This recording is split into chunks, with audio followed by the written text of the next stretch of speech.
Ladies and gentlemen, welcome to another Bulletproof For BJJ podcast. I am JT. Hey guys, I'm Joey. How you doing? Yeah, feeling good. But we're going to be talking about how the Bulletproof For BJJ program works, because we talk about it a little bit, and for a lot of you out there, you may have no idea about it. This is, this is our life's work. We put a lot of work into this. We actually don't talk about it all that much. We tell people, hey, you should go check it out, but it's kind of like, I guess we these days where we're sort of more looking at Stuff around jiu-jitsu. Yeah, and some of the stuff that's built into the program, but not actually discussing how we fucking design this thing. Yeah, man, I've had a fair few questions lately which have made me think, maybe we're not talking about that enough. So we're going to peel back the curtain and just get into some key things that explain why we have chosen and why we do what we do. And for y'all listening, if you're following a different program right now, that's cool. What we're going to talk about, cool. Well, yeah, you should jump across. but what we're going to be discussing are like principles and concepts that you could apply to your training outside of our program. Yes. Right. So you don't have to follow it, but this discussion will be very beneficial no matter what you're following right now, because it'll give you more insight into how to build an effective strength and mobility program for BJJ. Yes, indeed. And look, we've done a lot of experimentation, haven't we? Like, whether it be Trained a fucking shitload. a lot of training, Thousands of people coached. different programs, trying it on ourselves, trying it on others, and then just looking at when you get those magic moments where you're like, wow, that was more effective. That single move or that very basic thing, man, this person's improving across the board on everything else when we do that. And as soon as we stop doing that, hey, and we've gone back and forth on this a fair bit. That's what you guys haven't seen. That, Joe and I, when we first kind of got together, we talked a lot about what's this going to look like? Like, what are we going to give to people, which is going to make a difference to their jiu-jitsu? Not just make them a gym hero, not make them an acrobat. Like, what's going to help people get better at jiu-jitsu? And so we really dug down into our exercise selection, because we both have our own favorite moves. And then it's like, why are they our favorite? And then how does that work for jiu-jitsu fam? Yeah, there's you got to think about from that perspective, there's so much bias, right? Like, it's very easy to be like, oh, you got to do barbell squats. You got to be doing Olympic weightlifting. You got to be doing, I don't know, rings training. You got, and it's like, you got to be doing everything. But the reality is most of us don't have time to do it. No one's got time to do everything. Yes. So then there has to be a process of culling the stuff that's good, but this stuff is better, so that you can just refine it down to, okay, this is the stuff we're working with. Yep. And there's always, these questions will be forever like, hey, but what about, I don't know, what about weighted dips? Yeah. It's like, man, they're great. They just didn't make the cut for this program. That's right. We're not saying that everything else is shit, but we're saying that this is the stuff that after a huge amount of brainstorming and discussion and trial and error and then retrial, we've arrived at these are the most effective things. Definitely. And the other thing on that too is we are evolving certain things as we go too, because we're training with it, we're working with it, we're seeing what results our people are getting, and then tweaking. It's not gospel, things evolve. But definitely when we come back to what we feel are the reason why we chose what we chose, which is strength and mobility, is because really that's where most people are lacking. A lot of people say, oh, why don't you have conditioning in there? Look, that's because you move like shit. That's why. Yeah. So we can talk about efficiency. Yeah. And Joey's spoken on this before, and cue Joe. So classic thing, you're rolling jiu-jitsu, you have a hard training session and you're gassed out. Then the completely rational inclination is to realize, man, I need more conditioning because my cardio sucks. This is what everybody says. Yeah, like, my cardio sucks. I'm gassed. I need more conditioning. So it's like, oh, okay, great. Like, get on the air bike or do some CrossFit WOD or whatever it is.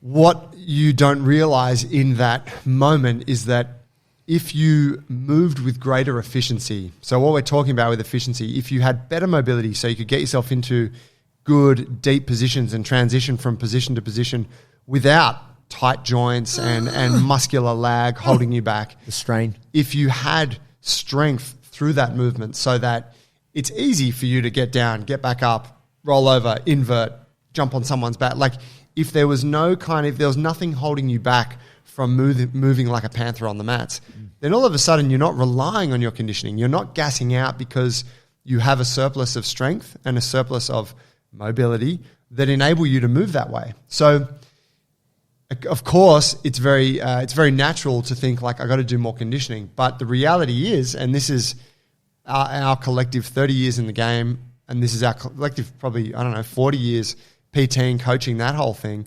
that we see most people move like shit. They do. Most people are tight.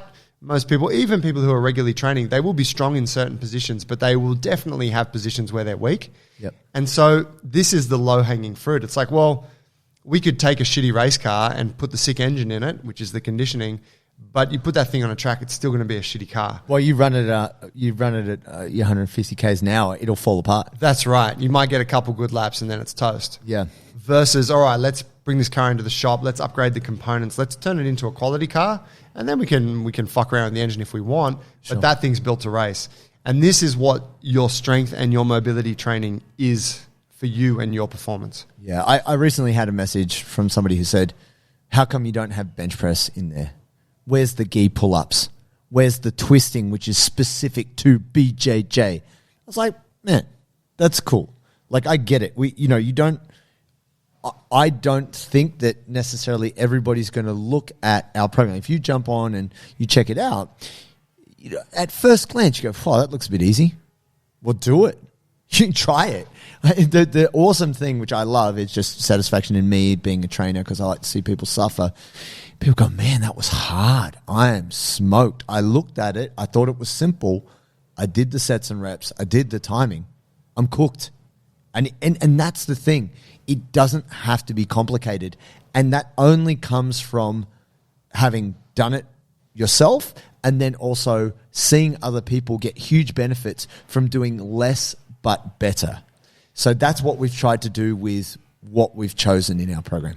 Yeah, that's there's a real kind of wank factor with internet programs. Yep. Where it's like everyone's trying to put something out there that's revolutionary. Something new. Yeah, right? Like someone that's done that recently, knees over toes guy, right? Mm-hmm. A lot of good stuff. Sure. We won't go too deep into it because there's things I don't agree with there, but there's definitely a lot of good stuff. Mm-hmm. But he also is able to sell it as like this revolutionary approach. And people really attach that. It's like, oh, revolutionary, new, different, right? You could say that kettlebells had a period like that where sure. no one knew about them. And then Pavel's like, the kettlebell, look at these X, and you're like, holy shit, it's new, it's different. Wow. Right? But the reality of it is that... Been around for years. Good quality, yeah, and good quality strength training and flexibility training, it's pretty basic. It is simple stuff. It doesn't have to be complicated. This is where people go wrong with it. They're searching for like the secret. Yeah, I just haven't found it yet. It's like, no. You just need to keep doing it and fucking commit to it and be consistent and do it for many years. That's not sexy, Joe. Right? It's not sexy. It's not as marketable. But this is really, for us, it's like, yeah, look, gi pull-ups are great. But the reality is that people are already like over-gripping the shit out of their jiu-jitsu training. Yeah. And people probably need to spend a little bit more time getting their scapulars into a more ideal position, working through some basic progressions so that they can like rebuild their shoulders because jiu-jitsu fucks them up. Yeah, that's right. So it's like the program is simple, but it doesn't mean that it's easy. No, simple doesn't equal easy. Like, no. Simple can be very hard. I was speaking about this on my own Instagram. So when we dropped Standards, which is our latest program release, right? So we've had like different chapters of the evolution of the product, and at the moment we've got 5 strength programs and then 1 mobility program within our members site. The first couple strength programs, we built them some years ago now, and they're all up for renewal. But Standards is our latest and greatest. So there's our current thinking and some new exercise progressions and slightly different approach in there. But the beauty of it, right, is that you start at this level, and as you progress, you can upgrade the movements, right? So I started at the beginning for myself, and I'm doing like push-ups, and I'm doing ring rows. I'm doing basic shit, right? Stuff that for me, like, I haven't needed to work on push-ups for years. Years ago, yeah. But I did it to the tempo that's prescribed on the program, and I did it to the top of the rep range. And man, I found so much benefit from just doing basic shit really well for, months. And we're still working through that stuff. Like I'm still deadlifting. I've been deadlifting for fucking 15 years. Yeah. Right. I think that that people have an impression, particularly people with more strength training experience, that it always needs to be like extremity, like you need to be right at the edge of your perimeter. No. But no, you don't, because you can use other parameters like the quality, like the load, like the positioning, time under tension, that are, or like volume, sets and reps, that are going to get you an adaptation from that training. Yep, that's right. So yeah, like I simple's the way to go, man. I mean, with gym training, it's very easy to want to be the person in the gym that is like crushing it at gym training. Sure. But that's not what we're about. The gym training is just there to support what you do on the mats. Yeah, and I think there's a difference here. Like being a gym hero, you're a wanker. Like, don't be a gym hero. It's well, if that's all you got, it's gym fuckery. Don't do it. Like, are you trying to get better at jiu-jitsu, or are you trying to make a statement in the gym, which is just narcissistic, and everyone else thinks you're a fucking jerk? Like, you don't know it. You think it's good for your Instagram, but people are just scrolling past going, go that guy, fuck that guy. I know that people think that about me. You know what I mean? But I try and do certain things to push myself. I'm not doing it because I'm trying to show off. Generally, I work out when people are not around because I like to scream over, Justin Bieber. You know what I mean? That's just me. Everybody's different. I don't usually, train with training partners. But essentially, we've got to think what is getting you better for jiu-jitsu. And this is where some confusion comes in. We have exercise selection because we know certain movements, because we actually had a pretty robust debate on what's going to be the single best lower body kind of squat motion. Because there's so many good moves. And we end up coming back to pistol, because that is skillful. It's full range of motion. It tells you all about a person's ankle, knee, and hip mobility. And it's also strength. If you're not strong, mobile, and skillful, you cannot do pistol squats. Yep. You might be able to do a heavy, 1 RM back squat. Yeah, maybe your ankle range is okay when you've got 120 kilos on your back. Yeah. Right? But you can't fucking replicate that range at body weight. Yeah, that's right. And if you're looking at if you look at someone rolling and you look at what their body's going through, there's elements of, say, a back squat, but there's way more elements of a pistol. Yeah. Of you being loaded on one leg, having to find a base or having to power out of there. Or you're in your guard and your knees back on your chest and you're trying to put your foot in Joe Worthington's face to kick him off. That's right. Sorry, man. I was trying to put it on your chest. I stuck it in your mouth. My bad. It is what it is. But yeah, so to that point, we're like, man, back squats and stuff are great. All these things are great, but if we've got to choose one for the lower body squat, that's going to be a pistol. We choose that. And, I think the other thing is too, just replicating what you do on the mat in the gym is actually not the method to get stronger. This brings us to sport-specific stuff, doesn't it? Yeah, and that's the thing. It's a very uneducated approach. It's just to say, I'm pulling on the gi there. I'm just going to get the gi and attach it to this pulley and pull that as well. Yeah, you can, but if you've already starting to get like tendonitis pain in your elbow and you're already starting to feel the front of your shoulder, like you've got a little bit of Kimura pain and niggle, you actually don't need to spend more time doing that. You actually need to spend some time strengthening your other movements so you don't just dig yourself a trench of injury. Yeah, so to clarify this sport-specific thing for folks, there's an Instagram account that someone pointed me towards, and it's a guy, he's a grappler, and he posts all these really, kind of outrageous. Looks cool. Looks really cool, like super complicated, like jiu-jitsu positions where he's like doing a shrimp, but he's got a band, he's got a band set up so that he can shrimp and like press the band. So it's like this dynamic, rotational kind of single arm pressing exercise, right? And he's like, do this to build strength for jiu-jitsu. And yeah, sure, like you can, if you do it, you will get somewhat stronger for jiu-jitsu, no doubt about it. You'll get stronger by just fucking walking around with a bag full of books on your back, right? Yes. So yeah, anything will get you stronger. But what that does is that I think that is it really influences people who don't really understand the S&C thing all that well, and they go, man, that's exactly what I need. That is the key to me becoming a savage on the mats and being more athletic, because that's the positions I'm in. Like if I'm doing weights in that position, I'm pressing a dumbbell. It's like, how could that not make me stronger? Yeah. Where we come from is this idea of GPP, general physical preparedness, right? Yeah. It's like looking at the average person and looking at what they don't have. And you go, well, okay, like you are already practicing these jiu-jitsu specific positions when you train jiu-jitsu. But let's look at what you don't have. Well, your fucking legs are really weak. Yep. You got no glutes because you're sitting down all day and then you're playing guard all night. You got rounded shoulders, so you can't get your scapula into a good position. Your spine's not, you need a bit of thoracic extension, get your head back. So, well, how would that affect your athleticism if we could start to address some of these like blaring weaknesses, right? And so then we have a program that's based around that. So it's not about like getting in the gym and just doing more jiu-jitsu, but with a set of bands or a pair of dumbbells. Yeah. It's like, let's do the shit that you're not doing so that we can round out your development, which is in turn going to create this base or this foundation for you to become the best athlete you can be. Yeah. I mean, the first step of that is like getting you out of pain, right? And like, and addressing your injuries. But then it's like, well, where does that go?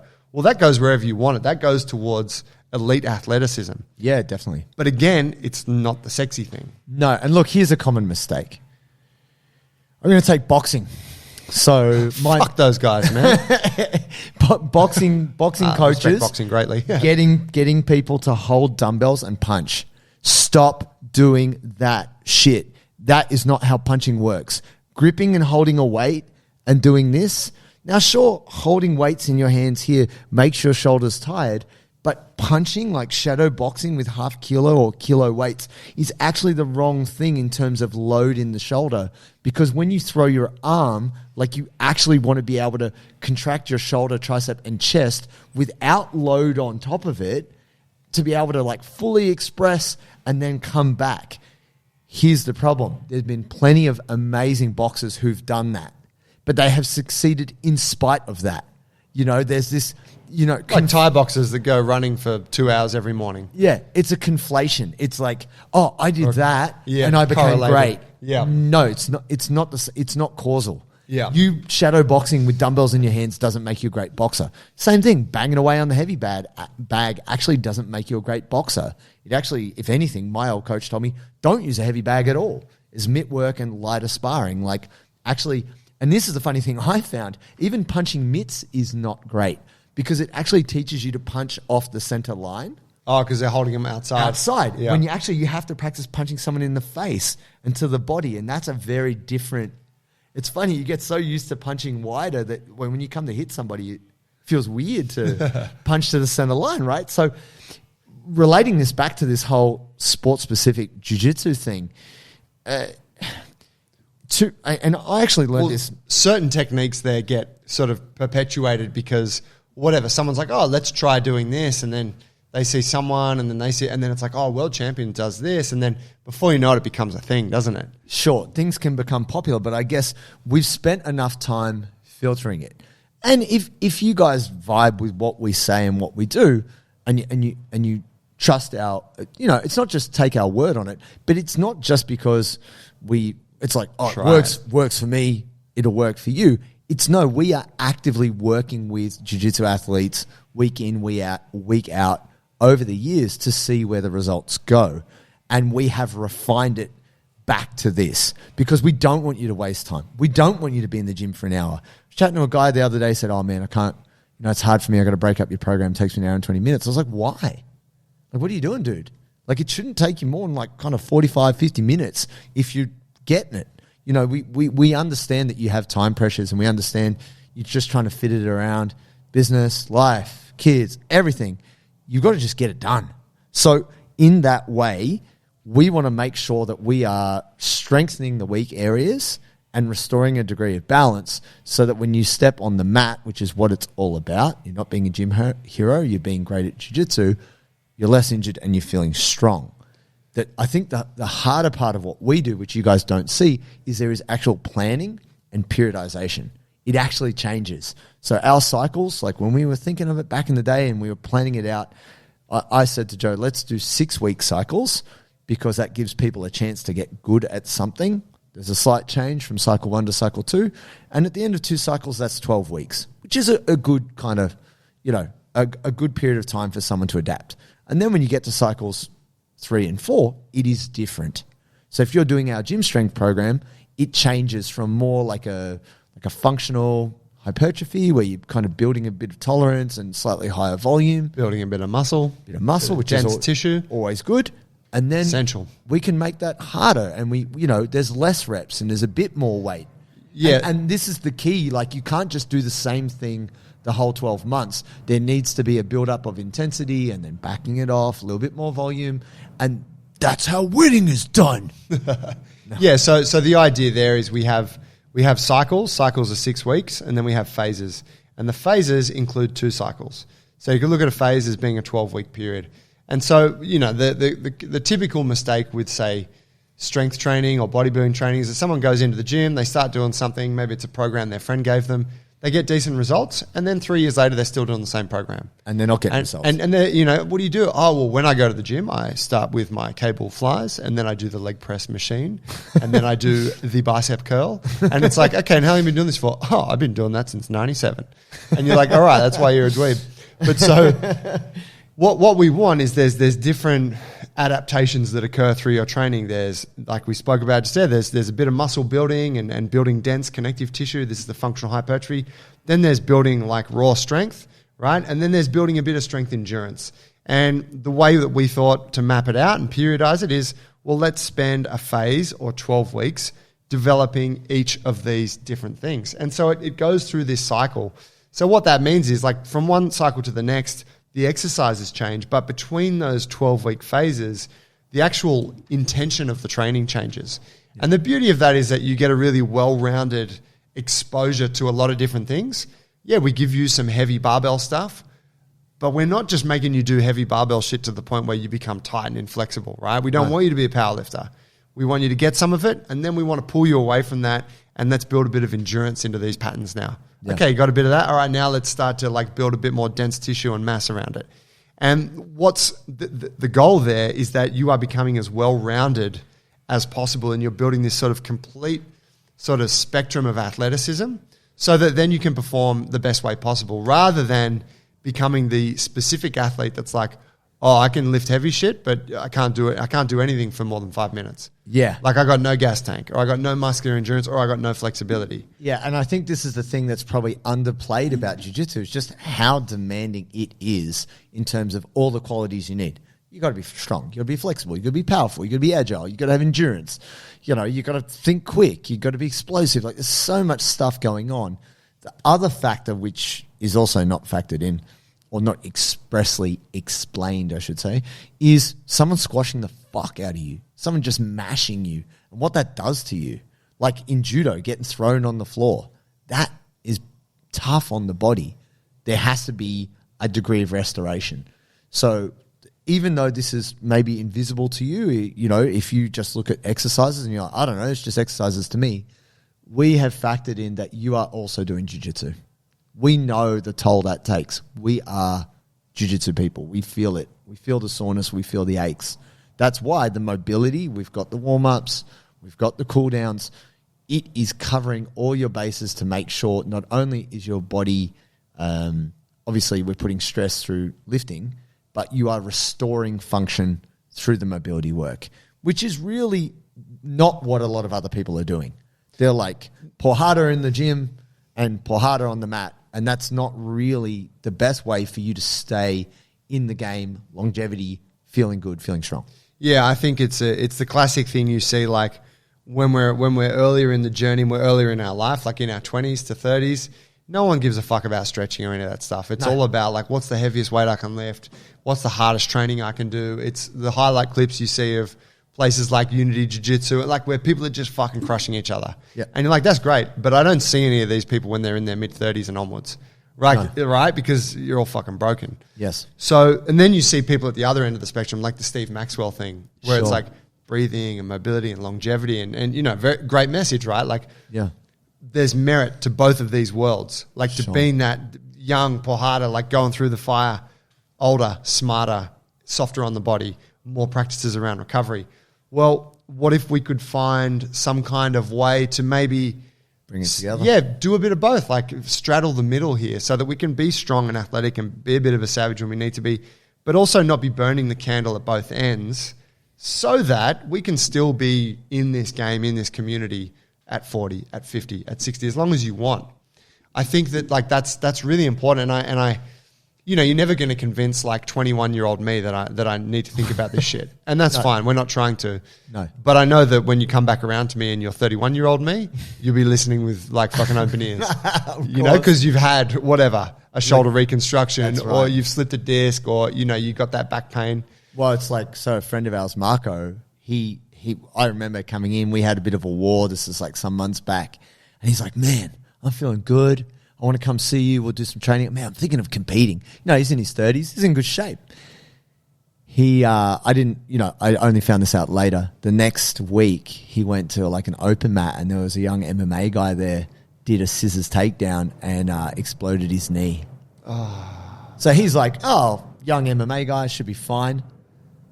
Guy just blew his knee out. And so now he's like, dude, I can't walk. Like, there's all these problems. You got to have surgery? I believe so, yeah. You're all good till you're not. Yeah. And that's the thing. We want to make sure you are absolutely in your best shape so that when injury does occur, this is the other thing that's not talked about. You know, maybe you don't need surgery because your connective tissues are stronger, your ligaments are better, your muscles are healthier. Maybe you don't completely rupture that ligament. It's still intact. And when you're healthier, there's better blood flow to the joints. They heal quicker. Now, this all sounds like, oh, yeah, of course, bloody obvious, but we just don't do it.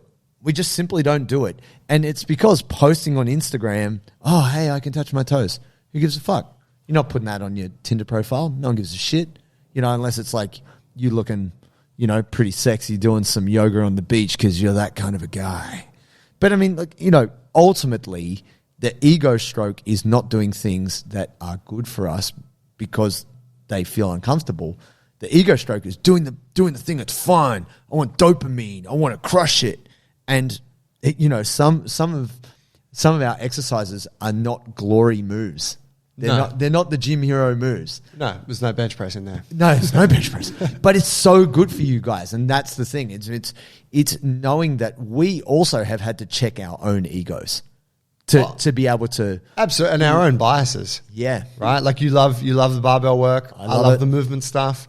And it's like, yeah, they're great, but they are their own disciplines. Yes. And so it's like, well, if you, and you know, for like listening to this right now, if you really love the barbell and that's like a strong part of your life, then you should do that. Sure. Like you can be that powerlifter guy or girl that also does jiu-jitsu, right?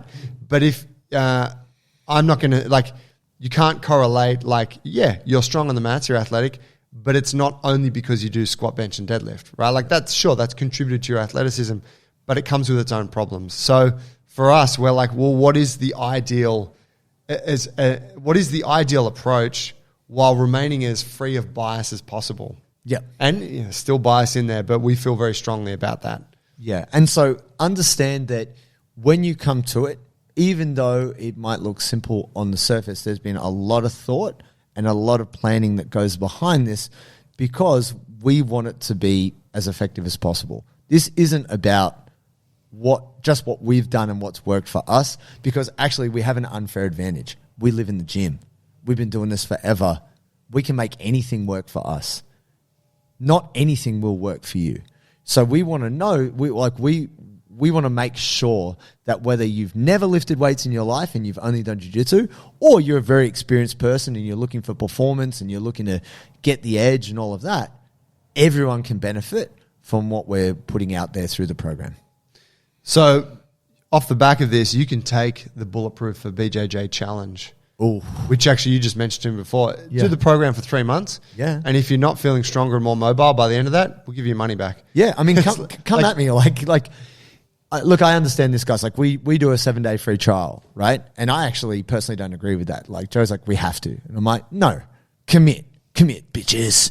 Like, you know, but it's standard across the industry that there's a 7-day free trial. But in my opinion, if you're not prepared to commit to 3 months, then what are you doing, right? But that's just 3 months. You need that amount of time at least to see some benefit from any program. That's right. And when we will if you email us and go, guys, that wasn't what I expected. I didn't get what I wanted. We'll refund you. We're cool like We've got no issue with that. No issue at all. We know you're not going to email us. Like you are going to be like, oh, actually, fuck, this is really good. Yeah, I don't think we've ever had anyone email us like that at all. But what I wanted to say is that we're not patient enough. And 7 days is not enough time to really know. 4 weeks is not even really enough time to really know. You've got to give yourself a chance to develop this process of doing it at least 2 days a week, doing your mobility, building this new habit, and then reaping those benefits. And look, I'm an impatient person, but I definitely understand, and this was expressed to me very clearly by my old coach, that you can get 1% better a week. So if you want to be 50% better than you are now, you got to show up every week for a year. Every week, without exception. It's hard to do. And he's like, if you want to be 100% better, it's going to take you 2 years. That's what he expressed to me about strength training and everything else. And I was like, wow, that's a really interesting way to look at it. And you just incrementally chip away, chip away, chip away.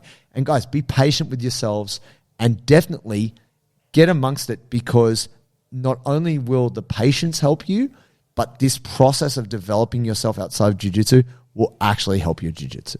100.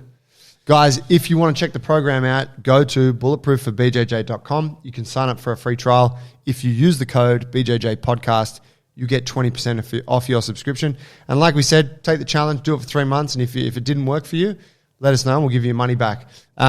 Anyone that's in the program has direct access to JT and I. Yes. Join our Facebook group. You post any of the videos of your exercises you need feedback on. You can even just get us on the Instagram. Like, we're helping people every day with what they're going through. We're helping them try to figure out things regarding injury, regarding substitutions for, hey, this doesn't feel good on my shoulder, whatever it is. We're there to support. So if you want that support and you think you'd benefit from it, please join up and we'll see you on the inside. Sure.